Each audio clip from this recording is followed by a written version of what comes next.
গামলা দুধ ওই 6 মাসের বাচ্চা খাবে?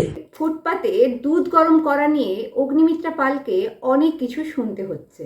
তিনি যেহেতু ওই দুধ গরমটাকে না করতে বলেছিলেন, সেই জন্য তাকে অনেকেই মানবিক হতে বলেছেন এবং নানা রকম কটাক্ষ আসছে তার বিরুদ্ধে। আসুন শুনে নিই আমাদের পুর এবং নগর উন্নয়ন মন্ত্রী কি বলছেন। দুপুর 2টোর সময় রাস্তার পাশেই, খুব উঁচু ফুটপাত নয়, রাস্তার সাথে অলমোস্ট একই লেভেলের একটা ফুটপাত, হয়তো 10 ইঞ্চি উঁচু, একটা 6 মাসের বাচ্চা হামাগুড়ি দিচ্ছে।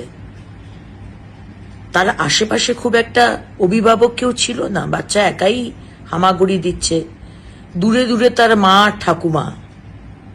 আর যদি অ্যাক্সিডেন্ট হয়, কে দায় নেবে? মাননীয় মুখ্যমন্ত্রী, না আপনারা, না সরকার? আজকে ওই ফুটপাতের মধ্যে কেরোসিন স্টোভে 1 গামলা দুধ জাল দেওয়া হচ্ছে। 1 গামলা দুধ ওই 6 মাসের বাচ্চা খাবে? আর স্টোভে আগুন জ্বালিয়ে যে রাস্তা দিয়ে, যে ফুটপাত দিয়ে অনবরত লোক যাচ্ছে, ছোট বাচ্চারা স্কুল থেকে যাচ্ছে, যে কোনো সময় অ্যাক্সিডেন্ট হবে। আর যদি অ্যাক্সিডেন্ট হয়, কে দায় নেবে? ইউডিএমএ দপ্তর, নগর উন্নয়ন দপ্তর, পুলিশ, সরকার, না আপনারা? এখানে তিনি স্পষ্ট জানাতে চাইছেন যে ওই 1 গামলা দুধ যেটা ফুটপাতের ওপরে গরম করা হচ্ছিল স্টোভ জ্বালিয়ে, পুরো দুধটা তো 6 মাসের বাচ্চা খেতে পারবে না। এছাড়াও ওখানে বাচ্চাটা ফুটপাতের ওপরে হামাগুড়ি দিচ্ছিল, যেটা একটা জনবহুল রাস্তা এবং সামনেই গাড়ি যাতায়াত করছে, তাই যে কোনো সময় বিপদ ঘটতে পারে।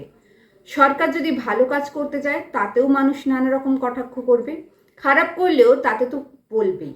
যদি আজকে কোনো রকমের কোনো বিপদ ঘটে যায় তাহলে তার দায় কে নেবে?